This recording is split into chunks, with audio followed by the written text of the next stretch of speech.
Welcome back to the channel.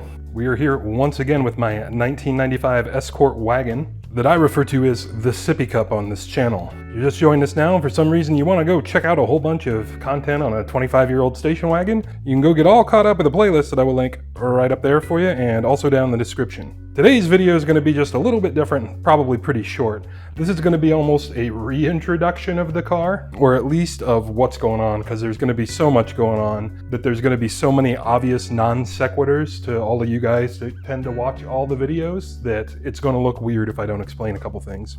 First off, there's a truly hopeless amount of Escort parts over here and over there and some over there. All this stuff you see right here is all new steering, all new front brakes, and all new suspension. That box down there is all new rear brakes. Those boxes that have sat there for every video I've ever recorded are front and rear new quick struts. So struts, strut mounts, springs, everything. The only thing I don't have is all the suspension bushings because I'm too afraid to remove the suspension arms for fear of rust making them impossible to reinstall. But if I see something that's really bad and I have to, then I'll do it. And I nearly forgot. That's one axle shaft, and then hiding over here by struts is another one. So that's both axle shafts. So over the course of several videos, you're gonna see this car get all new front brakes, meaning rotors, pads, calipers, hoses. Same thing in the back. You're gonna wheel cylinders, hardware kits, shoes, drums, hoses, all four struts. The CV axles, it's gonna get a transmission fluid change in that process because that's kind of tedious. But what I'm gonna do is do all of that stuff, or mostly all of that stuff, per corner as I go around the car.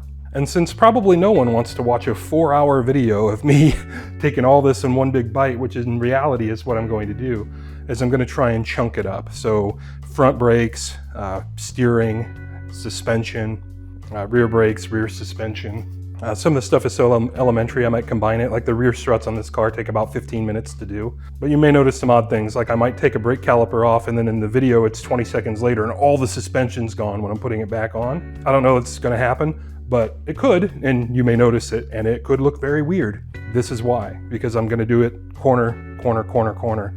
Just because that's the most convenient way for me to do it with the way this shop is set up. I've got a nice pocket here where I can sit in my chair and work on steering and suspension stuff pretty comfortably. And then I'll just move down to that wheel when I'm done, then I'll flip the car around and do the same thing. Oh yeah, there's a rear wheel hub in there too, because I'm pretty sure that the right rear hub assembly is trash. We'll see when we get the drum and stuff apart. I might have a front wheel bearing going out too. So I'm sure a lot of you guys are looking at this monumental pile of parts and listening to this whole plan and wondering just what is wrong with me. And that's a good question. First of all, I didn't buy all this stuff all in one chunk. I should have been hanging this stuff on the car kind of as I went. My Escort is the third Escort I've done all this stuff to. So I kind of know that when you get one of these things and it's 20, 25 years old, it's gonna need all this stuff. And you can spend whatever budget you want, but the price difference between garbage and really good is like $150 for one of these cars. So even though you're seeing just a monumental pile of parts, this probably wasn't more than $500 worth of stuff, with the struts being like 200 of that. And the struts pretty much are garbage because I've been buying the garbage ones for years and they've been fine.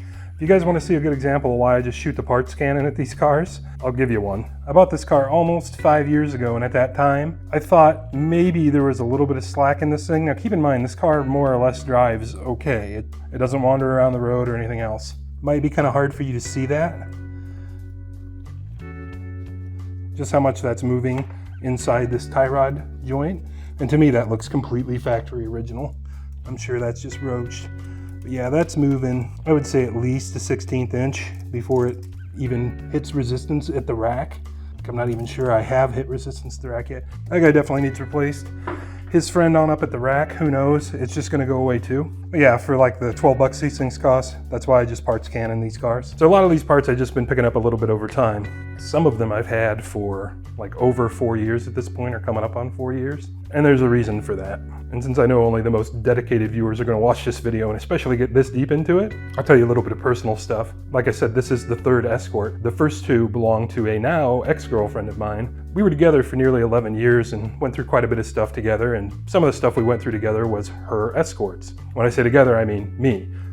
That's kind of a different story, but anyway, all of this work that I'm about to do on my car, I've already done at least 2 times before on hers. So this may sound stupid or sentimental or goofy or whatever, but I have kind of an unhealthy attachment to machinery, which you have probably noticed if you watch the channel, because all my stuff is ancient and I never get rid of it. I just fix things.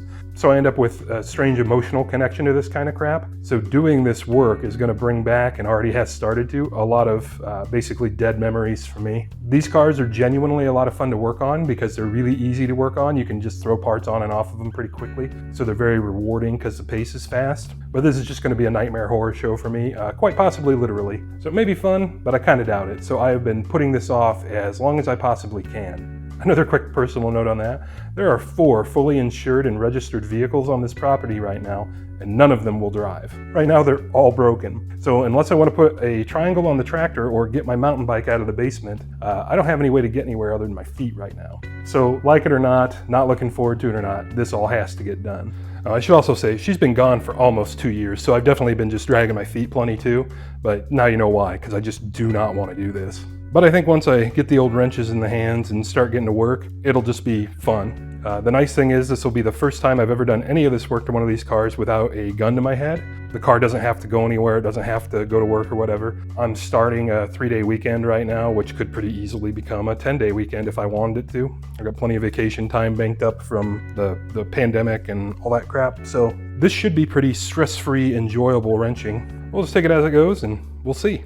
So guys, that's some background of what's going on here and why, if you're going to follow this series, things might look a little strange. And also just a small bit of personal background, the kind of crazy person I am. As always, I appreciate you stopping in for the video. We'll catch you on the next one. I'm Max, that's Saddington Bear, and we make videos like this all the time. Here are a couple links to some other videos we've made, and we really appreciate you guys stopping in.